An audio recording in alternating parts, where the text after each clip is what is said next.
There's a pesky fly in here with me. I'll see if I can encourage him out here at these lights. Come on, fly!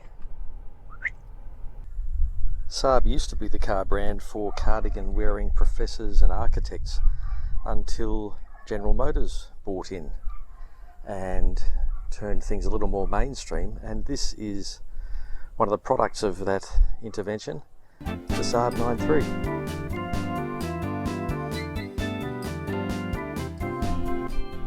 This is up for sale at the moment and has a couple of interested parties already, and it's been a very good car to us for the last 6 years. It's a turbo, 2 litre, a lot of fun to drive. You put the foot down and it just goes. But it has the problem afflicting many a European car, and that is the dreaded clear coat coming up.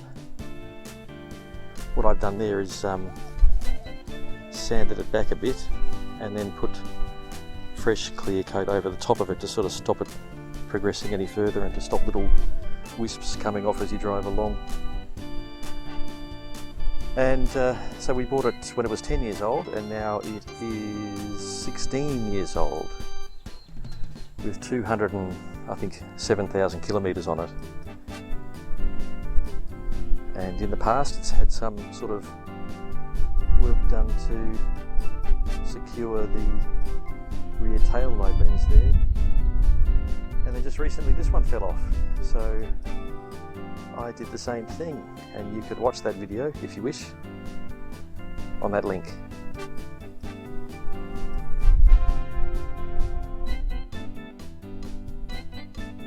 The lines are pretty clean, very inoffensive.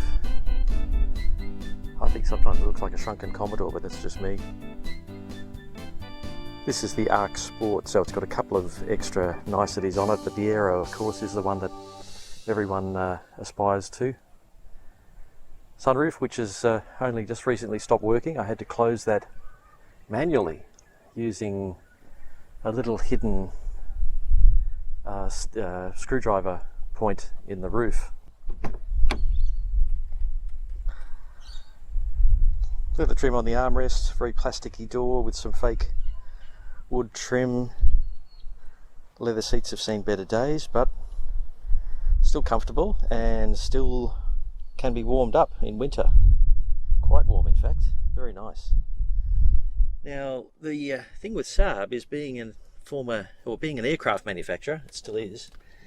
They've attributed a couple of, they've co-opted a couple of things from airplanes into their cars, and they somehow convinced General Motors to allow them to continue doing it, even though I think the 9000 didn't have this, which is the ignition lock between the front seats. And the other favourite thing from this, of course, is the night panel, which when you're driving along at night allows you to press it and everything on the dashboard blanks out, with the exception of the speedo, so you don't get any fuel or temperature or revs. They will light up if there's a problem, but while you're cruising they don't. I think you just get some faint light from the radio, but overall it's designed to stop glare when you're trying to drive at night. But it's got a handbrake hidden there nicely with another bit of trim to hold your credit cards or your parking card or whatever. And it's got a nice armrest which slides forward for people like me, and storage inside there. Oh, I better take them out before we sell the car. There are a couple of people already interested in it. And CD player doesn't work. You can get it to work. We've not been bothered by it though. We don't use it. And one thing that does work that often goes on these is the drink holder. Still going strong on this model. This is the third SAAB we've had in this household. I bought another two as fixer-uppers and enjoyed driving them for a few months and then sold them on, and both of them had broken cup holders, and I actually ended up making a video about how to repair them and how clever they are. Basically, you push the button on the end and there's your cup holder. Only carries one. There is a second one down here. But yes, it's good enough, and then you push it in carefully and it all retracts back into the dash. I think the earlier SAABs have a different setup, but still an all-folding extravaganza as well.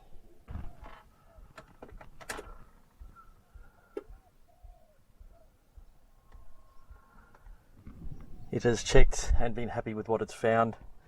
Lately, 7.3 litres per 100 kilometres. I've been doing a fair bit of highway driving.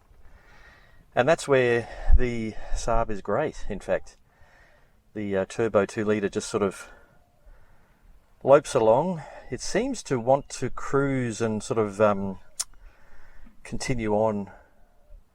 It seems to keep perhaps the turbo on the boil all the time. I'm not sure, but I know Jay Leno on his channel, he has a very old SAAB and he says it likes to just sort of continue along, perpetual motion almost. And I sort of noticed the same thing with this.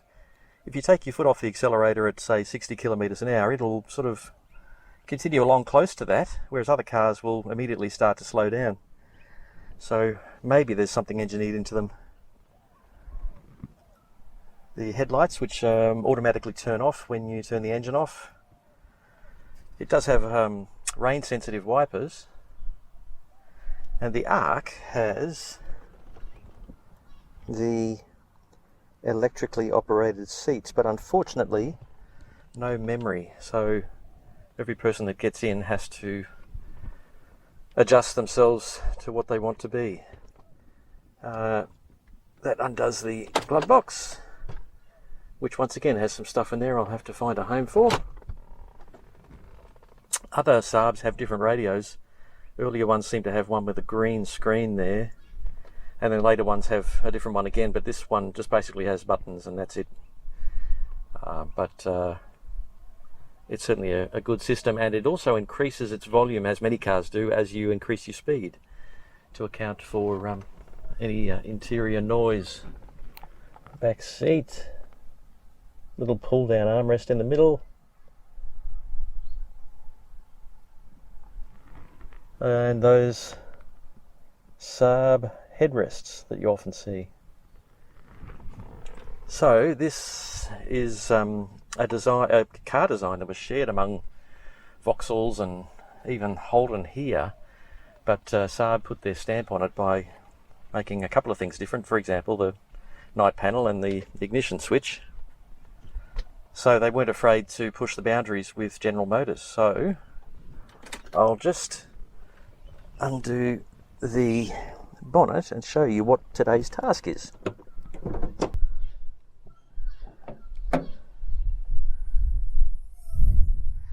And it holds itself up. That's great. Now that's the engine, turbo's down the back. Now what I'm going to do today is go to a mechanic SAAB specialist who actually replaced the ECU in this last year, and I think at the time they took off just a plastic cover that sits there and makes it look all nice. Plugs into those things there and there, I think. And it may be sitting in their workshop. And so I'm going to go down and grab one today just to complete the look of the engine, make it look as it should. So apart from the ECU and the aircon needing some rejuvenation, it really hasn't needed that much work. You can see there GM is prominent. Oh, and one thing to note with these is there's the cover for the battery, but if ever you need to work on the headlights, the top of this comes straight out, which enables you to reach in behind there and get access to the headlight. So clever design there, and it's even got a point to push on it to push it back in. And the overflow hose is part of the radiator, part of the battery cover. There we go, that's all done, all happy.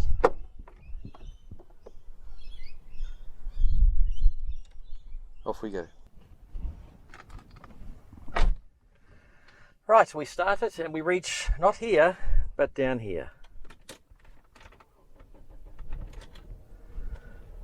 There are a lot of very hard plastics that make noise, and lots of rattles. I don't know whether you can hear them behind me there. Of course, when you're on smooth highway you don't hear them, but going along a suburban road with a couple of undulations, they appear. We used to own a SAAB 9000 CS. That was our introduction to SAABs. That was, gosh, 20 plus years ago, and I think it was 7 or 8 years old at the time, and it was a big heavy car. It was certainly very solid, but even that one was shared with other makers, and I think because of that it had the ignition key next to the steering wheel. Anyway, we used that. The tyres that were supplied on it were pretty bad and used to slip when they're wet, so you'd be going to a roundabout and suddenly the ABS would kick in because the tyres just weren't getting grip. It had a cavernous boot though. This was the 9000 CS, so it was good for a young family, presumably pretty safe. Seemed to be made of solid stuff. So that was I think a 1993 model, thereabouts, in about 2000. Then this one, it's still solid. Doesn't seem to be made of as thick a metal as the 9000 CS was, but I haven't done any particular scientific comparison, just checking it out. This drives way better though, because it is a bit smaller. It's got really good tyres on it now, Hancooks. And the 9000 CS was not turbo. Ours at least wasn't, and this one is. Funny thing about the turbos in the 9.3, or the engines in the 9.3, I've owned 2 models that I bought to do up and enjoy, because this was the wife's. I've owned 2 that had 1.8 written on the boot, on the rear tailgate. This has got 2.0. But as I understand, it was exactly the same engine, exactly the same turbo and everything, just the 1.8 was detuned slightly to emulate slightly less power than you'd get from this 2.2 litre. So if that's true, and the internet says it is, then that means that it's a little bit cynical to do that differentiation on the boot lid, if essentially you're getting the same car just with a different bit of software telling it to not run to the same degree. The leather steering wheel is held up very well. Often in this part of the world, over time and with sun exposure, leather doesn't last very long on steering wheels. And I must admit, when I park it, because it sits outside now that my wife has got a newer car, only 5 years old instead of 16. It sits outside now, and I must admit I do ensure that the steering wheel is turned to a slightly different angle every time so that it doesn't constantly get sun on the top here. One thing I did notice is the 2 SAABs that I bought as fixer-uppers, they both had timing chain guides broken. I think we discovered it with the first car because it was leaking from around the oil pan, which I think even at the sensor is a common problem. So that oil pan came off to put a new gasket in, and we noticed a bit of plastic in there from the timing chain guide. So then I said to the mechanic, right, well, we'll book that in to get looked at. In the meantime, I did some digging, and he took the panel off the timing chain area, which is on the right side of the engine. You have to sort of remove the wheel well cover to get access to it. It's not particularly hard. It was a journey of discovery for him though. But anyway, so once he took that off, he discovered that about 2 guides were broken. They're only made of plastic for some reason, and some of the plastic had disappeared, and goodness knows where it was. It certainly wasn't in the oil pan. Anyway, so I ordered off eBay a new gasket for the timing belt cover and a timing belt kit. Or I think I may have ordered, actually I think I just ordered the particular guide that had gone. So that was the first SAAB with a broken timing chain guide. Then the second one I bought, I thought, well, I know that that's something that happens. Let's crack it open and have a look. So I bought the gasket, he cracked it open, sure enough. I think this time it had 2 timing guides gone. Just see if I can make these lights. No, we've got a yellow amber, so we'll stop. And wind it out when we go. So anyway, this second SAAB had 2 timing chain guides gone. So I bought an even bigger kit with both of them. I think it was cheaper to buy the kit than to buy the parts separately. Here we go. Tiny little bolt.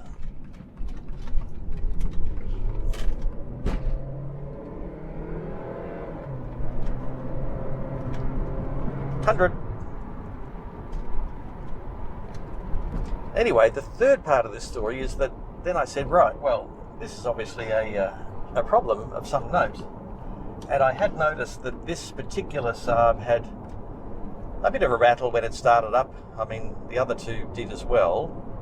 And I thought, well, maybe that's a symptom of the timing belt being too loose or having broken bits off or whatever. So we cracked open this one, bought another timing belt seal. It cost, I don't know, $40, I think, from some obscure seller in Eastern Europe who was much cheaper than the other suppliers. It was L-ring, so it was good quality.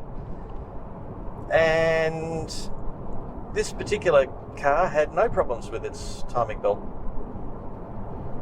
at all. Timing belt area, guides and belt itself. So I don't know why that is. And that's the other interesting part about owning this car, is that my kids could learn to drive in it, but they can't officially drive it once they've got their provisional license, because it's not a high-powered car, but a moderately powered car, according to the government. So they'd have to fill out a form saying that they have no other option but to drive this moderately powered car. So it is possible to get around it. But yeah, as a learner, no problem. But as a P-plater, no way.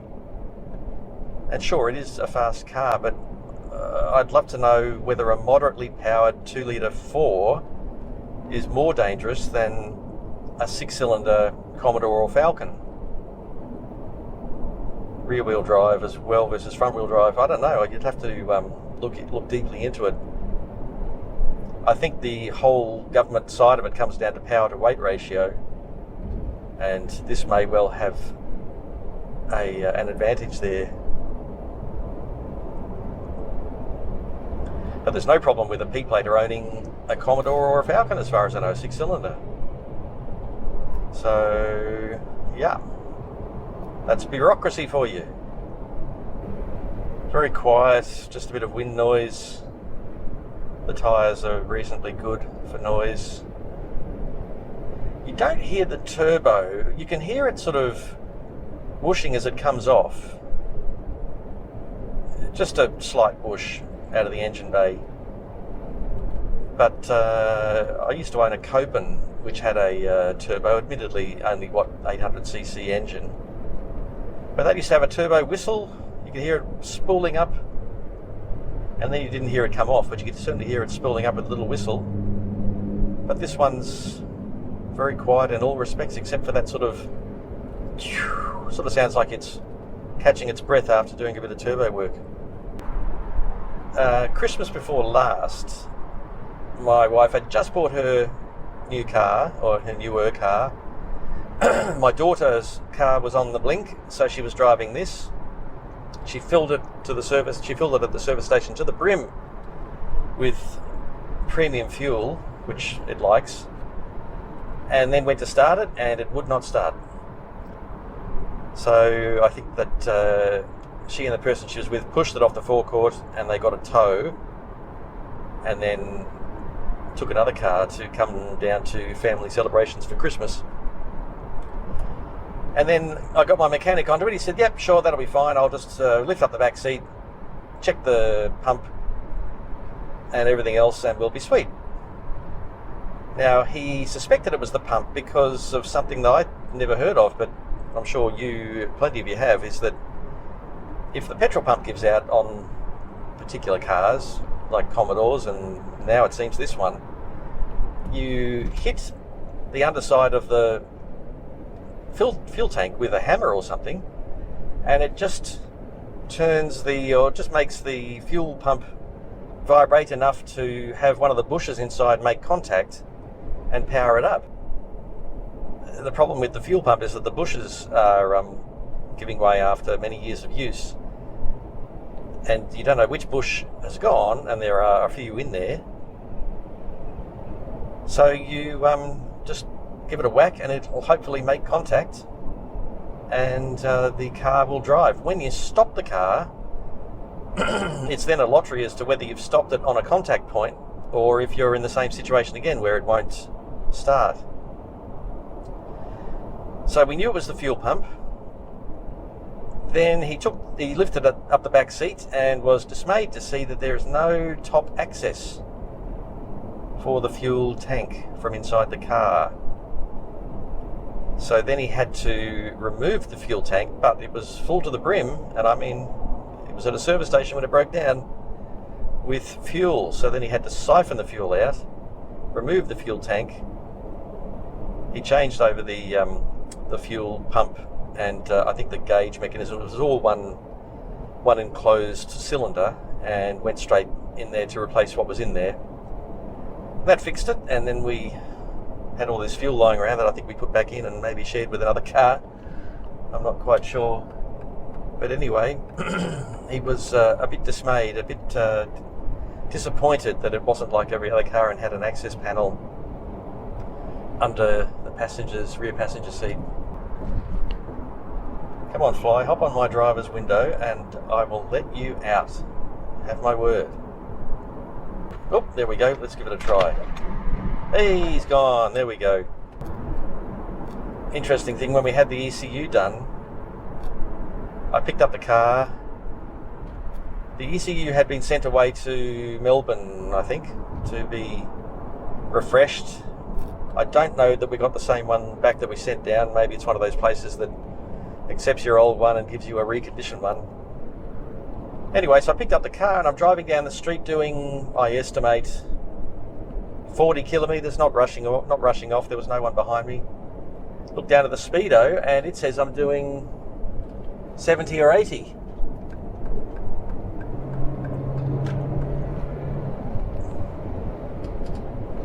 So I went back, and also the revs I think were way up too. So I went back, straight back, and they sort of scratched their heads, and then I think they got their computer out. It was talking to the SAAB, and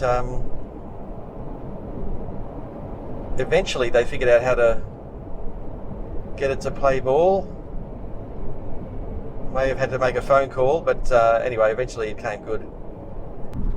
Right, so now we're on the road that takes us to the SAAB garage. All SAAB, I believe it's called.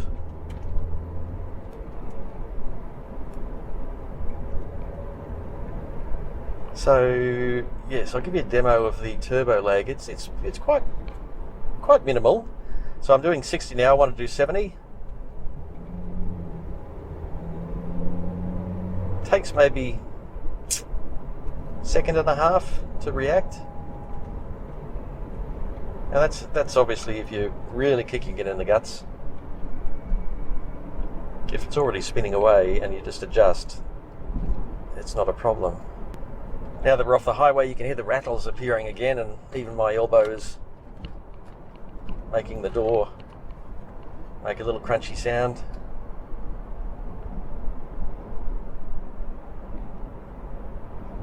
I presume that's a problem with SAABs everywhere, or is it just something to do with the heat out here making the plastic cure extra crisp or something like that? And another left lane drag off moment has revealed itself to me. That's what it's there for, is to be used.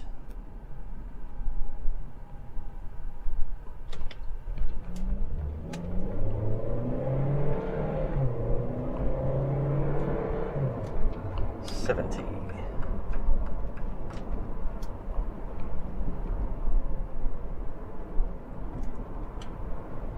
Nice smooth automatic too, which you can drive as a manual. Only problem is, once again, this plasticky interior. Like if I push that across, you get a great big thunk as plastic hits plastic, and then as you're moving it up and down, it's sort of hitting plastic, and then pushing it back, it's the same thing. If it was a Lexus or something, it'd be so smooth and quiet you wouldn't even know you were pushing it across. But in this situation, it's quite noisy. One weird thing about these cars is that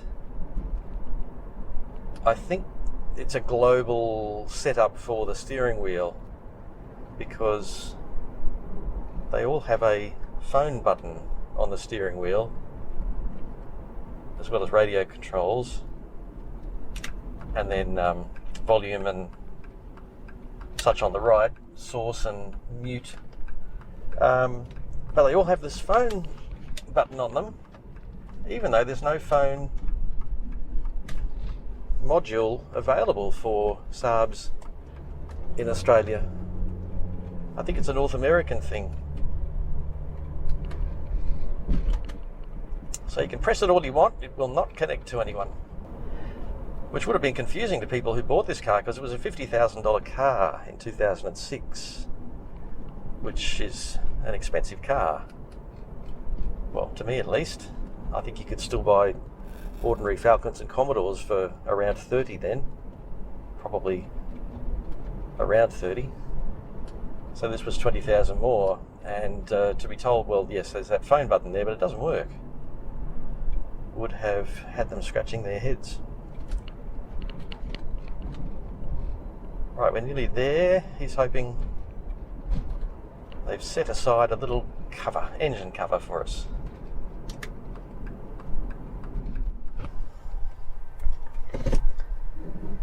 Right, well, that was quick and easy. Thanks to Paul from SAAB Automotive Services. And it must have come off for the ECU and not been put back on again, because it actually requires a couple of hex heads to go back in. And my mechanic, when he changed the oil on it the other day, wouldn't have had to touch that at all. So just in the confusion after the ECU with the speedo overreading, must have just been put down and forgotten. So there we go. That's the final piece of the puzzle for the SAAB 9.3 as it goes up for sale and heads off to a new owner at some stage, leaving me with only 6 cars. So yes, this one I only got sort of inherited. When my wife upgraded, she's handed it on to me to either sell or use, and I've used it, and now I'm about to sell it.